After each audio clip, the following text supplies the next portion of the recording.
તારીખની રાત્રે જ્યારે પાકિસ્તાન અધિકૃત કાશ્મીરમાં આવેલા આતંકી ઠેકાણાઓ પર ભારતીય સેના દ્વારા હુમલા કરવામાં આવ્યા ત્યારથી જ બંને દેશો વચ્ચે તણાવપૂર્ણ પરિસ્થિતિ ઊભી થઈ છે.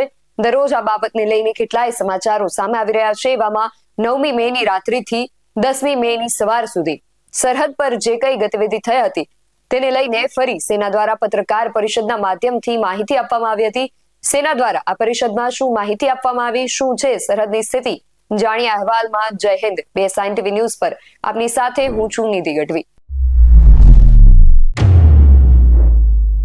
આ પરિષદમાં પણ વિદેશ સચિવ વિક્રમ મિસ્રી સાથે કર્નલ સોફિયા કુરેશી અને વિંગ કમાન્ડર વિમિકા સિંઘ હાજર રહ્યા હતા અને અગાઉની પરિષદની જેમ આ પરિષદની શરૂઆત પણ વિક્રમ મિસ્રી દ્વારા કરવામાં આવી હતી. તેમણે કહ્યું કે છેલ્લી 2-3 પ્રેસ બ્રીફિંગમાં કહેવામાં આવ્યું હતું કે પાકિસ્તાની પ્રવૃત્તિઓ તણાવ વધારવા માટે કામ કરી રહી છે, તે આપણને ઉશ્કેરવાનો પ્રયાસ કરી રહી છે અને જવાબમાં ભારતે રક્ષાત્મક વલણ અપનાવ્યું છે.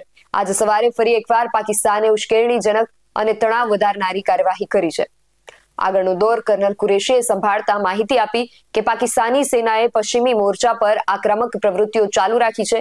ફાઇટર પ્લેન, ડ્રોન અને મિસાઇલોનો ઉપયોગ કર્યો. નિયંત્રણ રેખા પર પણ ભારે ગોળીબાર કર્યો. આંતરરાષ્ટ્રીય સીમા અને એલઓસી પર શ્રીનગરથી નલિયા સુધી 26 થી વધુ સ્થળોએ હવાઈ ઘૂસણખોરીના પ્રયાસો થયા હતા. ભારતીય સેનાએ મોટાભાગના હુમલાઓને નિષ્ફળ બનાવ્યા છતાં ઉધમપુર, પઠાણકોટ, આદમપુર, ભુજ અને ભટિંડાના વાયુસેનાના સ્ટેશનમાં નજીવું નુકસાન થયું છે.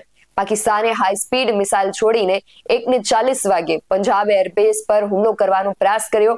નિંદનીય હુમલામાં શ્રીનગર, અવંતીપુર અને ઉધમપુરના વાયુસેનાના સ્ટેશન પર મેડિકલ કોમ્પ્લેક્સ અને સ્કૂલ પરિસરને પણ નિશાન બનાવવામાં આવ્યું, જેનાથી પાકિસ્તાન દ્વારા સિવિલ ઇન્ફ્રાસ્ટ્રક્ચર પર હુમલાઓ કરવાની ગેરજવાબદારી ભરી નીતિ ફરી ઉજાગર થઈ. પાકિસ્તાનની આ કાર્યવાહી પછી તાત્કાલિક અને સુનિયોજિત વળતો હુમલો કરવામાં આવ્યો. Technical installation, command and control centre, radar sites અને હથિયાર ભંડારને પસંદ કરીને તેમને નિશાન કરવામાં આવ્યા. રફીકી, મુરીદ, ચકલાલા, રહેમાનયાર ખાન, સુકુર, ચુનિયા ખાતેના પાકિસ્તાની લશ્કરી ઠેકાણાઓ પર શસ્ત્રો અને લડાકુ વિમાનોથી હુમલો કરવામાં આવ્યો. પસૂરમાં સ્થિત રડાર સાઇટ અને સિયાલકોટ એરબેઝને પણ નિશાન બનાવવામાં આવ્યું હતું. અમને ખાતરી છે કે ઓછામાં ઓછું કોલેટરલ નુકસાન થયું છે. પાકિસ્તાની નાગરિક વિમાન યાર્ડમાં આંતરરાષ્ટ્રીય હવાઈ માર્ગોનો દુરુપયોગ કર્યો. પાકિસ્તાન દ્વારા કરવામાં આવતી આવી ગતિવિધિઓના કારણે ભારતની સેના સામાન્ય નાગરિકોને નુકસાન ન પહોંચાડવાના હેતુ સાથે સંયમથી કામ લેવા માટે મજબૂર બની. એ સિવાય પાકિસ્તાન દ્વારા જે ખોટી માહિતી ફેલાવવામાં આવી તેને લઈને પણ કર્નલ કુરેશી દ્વારા માહિતી આપવામાં આવી. તેમણે કહ્યું કે પાકિસ્તાને આદમપુર સ્થિત S-400 પ્રણાલી, સુરતગઢ અને સિરસાના હવાઈ ઠેકાણાઓ, નાગરોટાના બ્રહ્મોસ બેઝ, દેહરાગીરીના તોપખાના પોઝિશન તથા ચંદીગઢના અગ્રીમ દારૂગોળા કેન્દ્રને નષ્ટ કર્યાના ખોટા દાવાઓ સોશિયલ મીડિયા પર ફેલાવવામાં આવ્યા, જેને અમે સંપૂર્ણપણે નકારીએ છીએ. નિયંત્રણ રેખા પર પાકિસ્તાને ડ્રોન હુમલાઓ અને ભારે ગોળીબારના પ્રયાસો કર્યા હતા. કુપવાડા, બારામુલ્લા, પૂંછ, રાજૌરી અને અખનૂરમાં તોપ અને મોર્ટાર તેમજ અન્ય હળવા હથિયારો દ્વારા ભીષણ ગોળીબાર કરવામાં આવ્યો. ભારતીય સેનાએ પ્રભાવી જવાબ આપતા પાકિસ્તાની સેનાને ઘણું નુકસાન પહોંચાડ્યું. પાકિસ્તાનના અગ્રીમ ક્ષેત્રોમાં સૈનિકોની ડિપ્લોયમેન્ટ વધતી દેખાઈ રહી છે, જે સ્થિતિને વધુ ભડકાવવાનો હેતુ દર્શાવે છે. ભારતીય સેના સંપૂર્ણપણે સજ્જ છે. ત્યાં સુધી દરેક દુશ્મનીપૂર્ણ કાર્યવાહીઓના પ્રભાવશાળી રીતે સામનો કરી કડક જવાબ આપવામાં આવ્યા છે. ભારતીય સેના નથી ઈચ્છતી કે તણાવ વધે અને પાકિસ્તાન પાસેથી પણ આવી જ અપેક્ષા છે. તેમણે અંતમાં અમુક વિડીયોઝ પણ દર્શાવ્યા હતા, જે બાદ વિક્રમ મિસ્રીએ આગળનો દોર સંભાળ્યો અને તેમણે કહ્યું કે પાકિસ્તાનના ખોટા દાવાઓ સ્પષ્ટપણે ખુલ્લા પડી ગયા છે. પાકિસ્તાની સરકારી એજન્સીઓ આ હુમલા અને વિનાશની જવાબદારી સ્વીકારી રહી છે. તેઓ કહી રહ્યા છે કે લશ્કરી સુવિધા નાશ પામી છે, તે બધું જૂઠું છે. સિરસા અને સુરતગઢ એર સ્ટેશનને નુકસાન પહોંચાડ્યાનો પાકિસ્તાનનો દાવો સંપૂર્ણપણે ખોટો છે. પાવર અને ઇન્ફ્રાસ્ટ્રક્ચર સિસ્ટમ પર મોટા હુમલા થયા હોવાના દાવા કરવામાં આવ્યા છે, એ પણ ખોટા છે. પાકિસ્તાન દ્વારા કરવામાં આવતા જૂઠા દાવાઓથી ગેરમાર્ગે ન દોરાવાની અપીલ તેમના દ્વારા કરવામાં આવી હતી.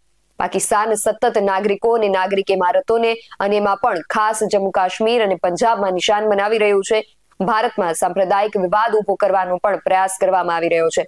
પાકિસ્તાને કરેલ હુમલામાં જમ્મુ કાશ્મીરના વહીવટી સેવાના અધિક જિલ્લા વિકાસ કમિશનર રાજકુમાર થાપા સહિત નાગરિકોના મોતના સમાચાર પણ છે.